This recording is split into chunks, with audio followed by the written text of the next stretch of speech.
Welcome back, everybody, for another deep dive.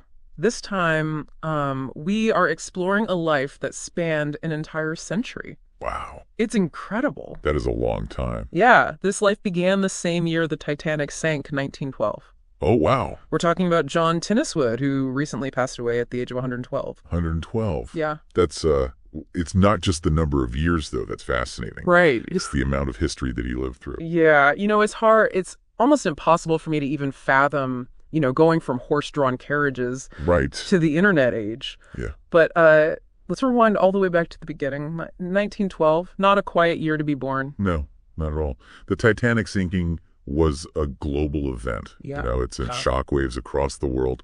And to think that's one of your earliest memories. Right. I mean, that sense of collective grief and disbelief must have been incredible. Do you think that an event like that so early in life Oh, yeah. could shape a person's outlook? Absolutely. Make them think that anything can happen? Absolutely. Yeah. I think it's like having a front row seat to history from the very beginning. And then fast forward just a couple years, and the world plunges into World War I. Exactly. 1914, he was just a toddler, but the impact of war Oh, yeah. that touches everyone. Everyone, even the youngest members of society, are impacted. Just think about like the rationing, Yeah. the constant fear for loved ones fighting overseas, and just the shift in daily life. Absolutely. Just the entire nation mobilizing for war. Yeah, and he would have been a young child, but still absorbing all of that. Absolutely. That atmosphere and those feelings. Totally. It makes me wonder, did those early experiences in a world at war plant the seeds Oh, for his service later in World War II? that's an interesting thought for sure. Yeah, almost like a call to duty echoing through the years. Yeah, we often think about, individual lives as separate from these grand historical events. Right. But they're not. They're totally linked. Uh-huh. I mean, the world shapes us. We shape the world.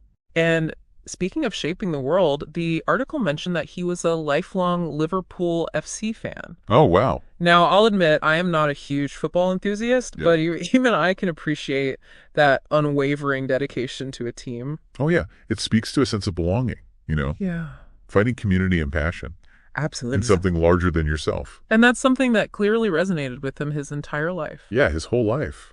But let's talk about his wartime service. Okay.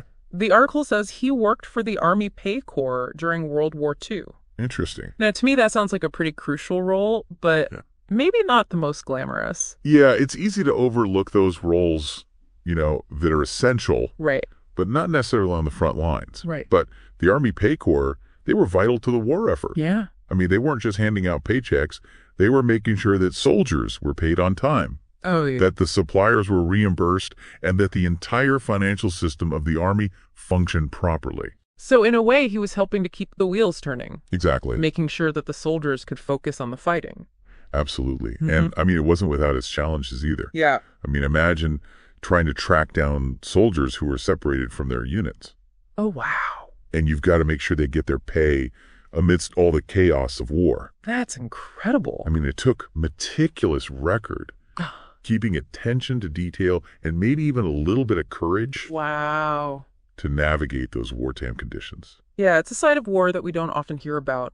Right. Those behind-the-scenes roles that were nonetheless crucial. Very much so. And it seems that dedication to detail and precision, Yeah, that carried over into his post-war career. absolutely.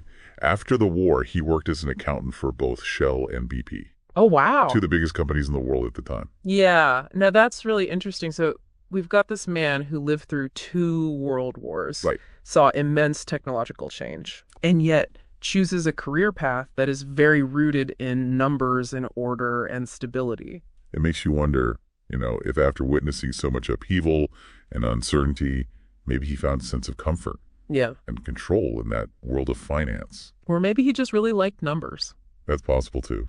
But speaking of finding comfort, we should not forget the personal side of things. Oh, yeah, of course. He was married to his wife, Blodwyn, for 44 years. Wow. That's almost half a century of shared experience. Yeah, and imagine the stories they must have had. Yeah. From the roaring 20s to the post-war boom, they navigated all of those times together, Wow. built a life and a family. And speaking of family, he was survived by a daughter, grandchildren, Wow. and even great-grandchildren. That's amazing. That is a legacy that stretches across generations. It really highlights the ripple effect of a long life. You know, Right. the values he instilled, the memories he shared, the love he gave, all of that continues on in the lives of his descendants. It makes you wonder what those family gatherings must have been like. Oh, I know. Did he regale them with tales of his wartime experiences? I'd love to know. Or, share his thoughts on the ever-changing world? Yeah, I'd love to have been a fly on the wall for those conversations. Me too. Just to hear him reflect on a century of change to get his perspective on the world we live in today. Yeah, sadly we can't turn back time, but we can delve into what his family had to say about him. Okay. And what they reveal paints a really fascinating picture of the man behind the headlines. I'm interested to hear. They described him as intelligent, decisive, brave, and calm in any crisis. Wow. Qualities that no doubt served him well For sure. throughout his very long life. Yeah. They also mentioned he was talented at maths, which comes as no surprise given his career, Right. and a great conversationalist, which makes me even more curious about those family stories. Oh, yeah. It sounds like he was a man of quiet strength and wisdom, someone who approached life with a level head and a twinkle in his eye. Yeah, that's a good way to put it.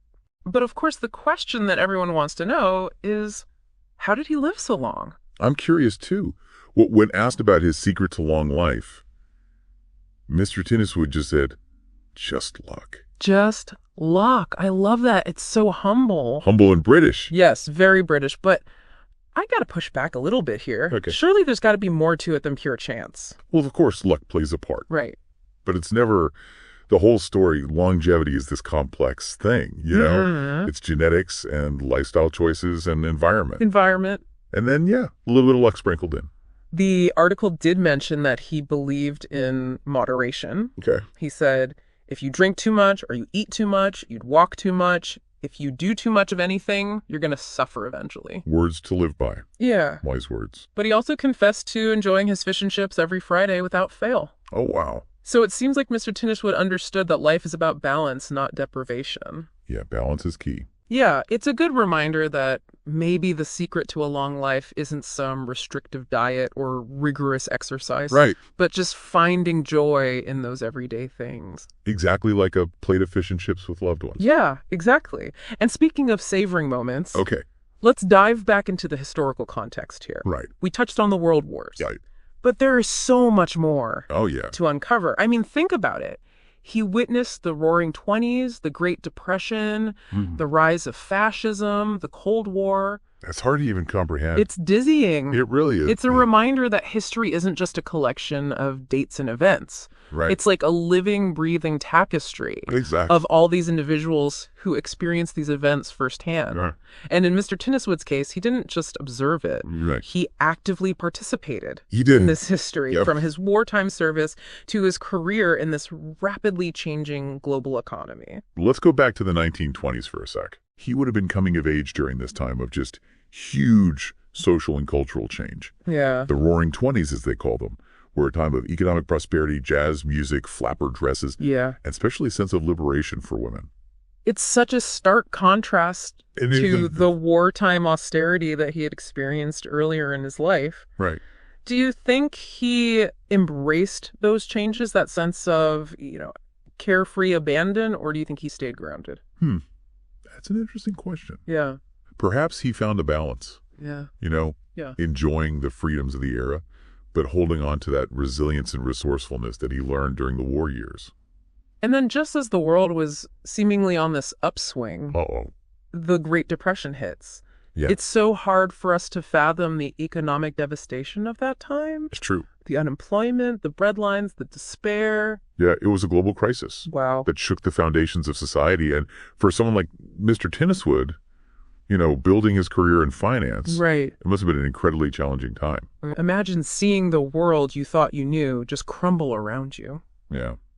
I wonder if he ever shared any stories about those years, about how he navigated that financial storm. Unfortunately, the article doesn't go into those personal anecdotes, Right. but we can imagine, the impact it must have had on his outlook, maybe reinforcing his belief in moderation, Right. preparing for the unexpected. Yeah, and then as if the Great Depression wasn't enough, Oh, the no. world is plunged into another war just a few years later. Here we go again. World War II. Yep. A conflict on an even grander scale. Absolutely, a fight for freedom and democracy against tyranny. And this time, Mr. Tinniswood isn't just a bystander. Right. He is actively contributing to the war effort through his work with the Army Pay Corps. Right, and that may not have been a combat role. Right. But it was vital to the functioning of the military. As we discussed earlier, making sure those soldiers were paid and the Army's finances were in order was no small feat. Especially during a global conflict, no. Yeah. It required precision organization and a calm head under pressure. Absolutely, qualities that he clearly had. And let's not forget the emotional toll of war as well. That's right. Even if he wasn't on the front lines, he would have been surrounded by the realities of the conflict. Yeah. The stories of loss and sacrifice, the anxiety for loved ones in harm's way. All of that. It makes you wonder how he processed those experiences. Yeah.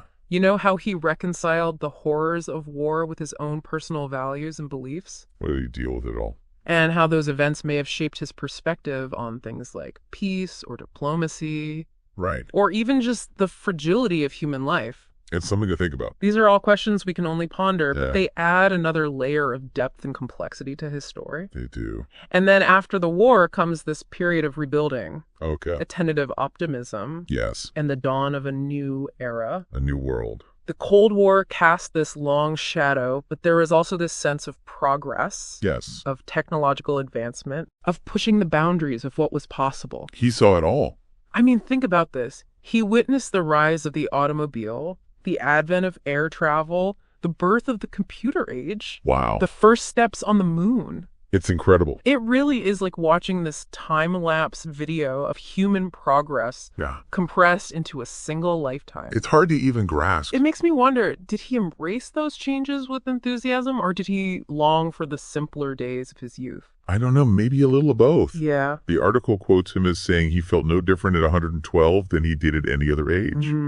So maybe that's the key to his longevity. Right. You know, an ability to adapt, to roll with the punches, to be content in the present moment, regardless of the circumstances. It's a powerful lesson. It is. For all of us, especially in a world that seems obsessed with youth and novelty. Yeah. Maybe true wisdom lies in embracing that journey, That's a good point. appreciating the ever-changing tapestry of life, and finding joy in those simple things like fish and chips on a Friday night. Right, and connecting with others. Yeah, Sharing stories. absolutely. Building a legacy that extends beyond our own lifespan. It's true. I mean, remember, Mr. Tinniswood wasn't just a man who lived a long life. Right. He was a husband, a father, Yeah. a grandfather, a great-grandfather, Right, a friend. a friend, a colleague. A member of a community. His life was a web of relationships, a testament to that enduring power of human connection. Absolutely. And it's through those connections, through the stories we share and the memories we create, that our lives resonate Yes. and leave a lasting impact on the world.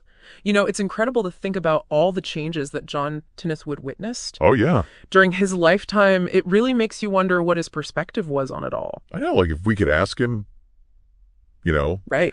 about the world and how he saw it transform over 112 years. What would he say? What would he say? Before the break, we asked you, our listeners, what one question you would ask John Tinniswood if you had the chance. Right. Have you had a moment to think about that? What would you ask him? What aspect of his life or the era that he lived through sparks the most curiosity for you? Yeah. I have to admit, I'm really drawn to the idea of the technological advancements. Oh, yeah. Can you imagine seeing the introduction of the automobile, the airplane, the telephone, and Yeah. internet? Right. And to see all of those things go from a novelty to an everyday necessity all within your lifetime? It's mind-boggling. It's To crazy. experience that rate of change firsthand Yeah. must have been exhilarating. And maybe a little overwhelming. Yeah, I think so. I'd be curious to know which invention or development had the biggest impact on him personally. Oh, interesting. Was it something practical, like the washing machine? Right. Or something more profound, like the ability to communicate instantly across continents? That's a great question. Yeah, and it makes you think about the ripple effect of technology. Absolutely. It's not just about the gadgets themselves. No. It's about how they change the way we live and work, Right. interact with the world. At each other. And speaking of interaction, think about the changes in communication Oh, yeah. during his lifetime. Wow. From handwritten letters that took weeks to arrive, Right. to telephones that connected voices across miles, Yeah. to the instant global connectivity that we have today. It's unbelievable. I know, it's a transformation that's almost impossible to grasp. For those of us who grew up in the digital age. Exactly. It makes you wonder how someone who witnessed that entire arc of communication would reflect on its impact on human connection. Has it brought us closer or pushed us farther apart? And did he ever feel nostalgia for that slower pace of life? Yeah. For the days before instant gratification and constant digital stimulation? It's easy to romanticize the past. Right. But progress isn't always a straight line to utopia. No. Every era has its challenges. And its complexities, absolutely. And while we often focus on the technological advancements, Sure. Mr. Tinniswood also lived through immense social and political upheaval. You did. I mean, from the Roaring '20s and the Great Depression. Yeah. To the rise of fascism and the fight for civil rights. Wow. He really saw it all. He witnessed firsthand the struggles for equality and justice. What a time to be alive. I'd be curious to hear his perspective on those movements, Right. How did he see society evolve? Yeah. What changes did he think had the biggest impact on the world? What would he say? And on a more personal level, how did those shifts affect his own life? Right. His family, his community. Did he embrace those changes, or did he ever feel disconnected? Right. Like he couldn't relate anymore. From the rapidly evolving world around him. These are questions we can only speculate on. Right. But they invite us to think more deeply about how individual lives intersect with historical forces. His story is a reminder that history isn't just dates and events. No, it's not. It's a lived experience. Absolutely. It's a tapestry woven from the countless stories of the individuals who navigated those times. It really is. And speaking of enduring spirit, there's one other aspect of John Tinniswood's life that we haven't touched on yet, and that is his humor. Oh, yeah? Despite everything that he witnessed, he kept that sense of playfulness. I like that. That twinkle in his eye. Right. Remember his response when asked about the secret to his longevity? Just luck. He just said, just luck. It's great. It's so good. It's a good reminder that even amidst the complexities of life, it's important to find those moments of levity. Right. To not take ourselves too seriously. Maybe that's another key to a long and fulfilling life. Yeah. Embrace the unexpected, find joy in the simple things, and approach each day with a sense of curiosity. And a dash of good humor. Sure. Well, as we conclude our deep dive into the life of John Tinniswood, I hope it sparked a similar sense of curiosity in all of you listening. Me too. Curiosity about the world, the lives of others, right, and how our own experiences connect with history. Remember, every life is a story. Yeah. Just waiting to be told. And every story has the power to help us understand ourselves and the world around us a little bit better. That's right. So keep exploring, keep asking questions, and keep diving deep. Thanks for joining us on The Deep Dive.